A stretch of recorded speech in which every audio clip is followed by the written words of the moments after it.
यह कहानी है एक छोटे से गांव की, जहां रात को हमेशा कुछ अजीब होता था।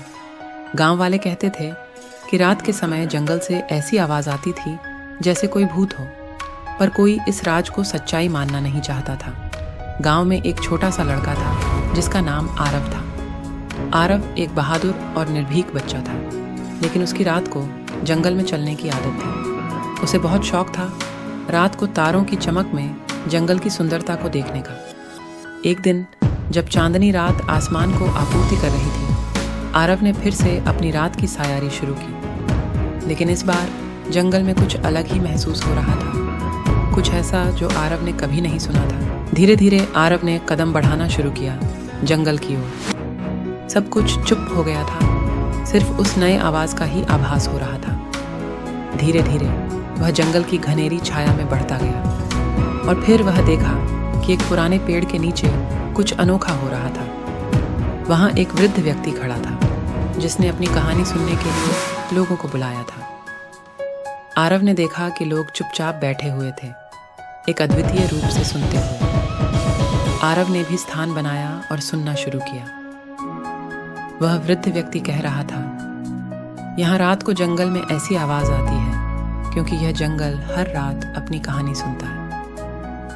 वह कहानी बताने लगा कि किसी जंगली भूत ने अपनी मृत्यु के बाद भी अपने प्यार का इजहार करने के लिए हर रात अपनी रूह को जंगल में भटकने की अनुमति प्राप्त की थी। वह अपनी कहानी के साथ लोगों को हैरान और सोचने पर मजबूर कर रहा था कि क्या सचमुच कुछ असली है जंगल में। आरव की आंखों में भी चमक आई और वह भी जानने का इरादा करता है कि क्या यह सब सिर्फ किसी कहानी का हिस्सा है या कुछ और है। वह अगली रात जंगल में वापस गया, लेकिन इस बार वह अपने साथ एक रिकॉर्डर लेकर गया। जब उसने वहां पहुंचा, वह एक अजीब सी आवाज़ सुनाई दी, जैसे कोई कहानी सुना रहा हो। आरव ने धीरे धीरे आवाज़ के पीछे बढ़ते हुए देखा कि एक पुराने पेड़ के पास एक छोटी सी रूहानी जगह बनी है, जहाँ एक पुराना किताब खुली है और वहाँ बैठी एक रूह जंगल की कहानी सुना रही थी जिसका नाम था जंगल की आवाज़।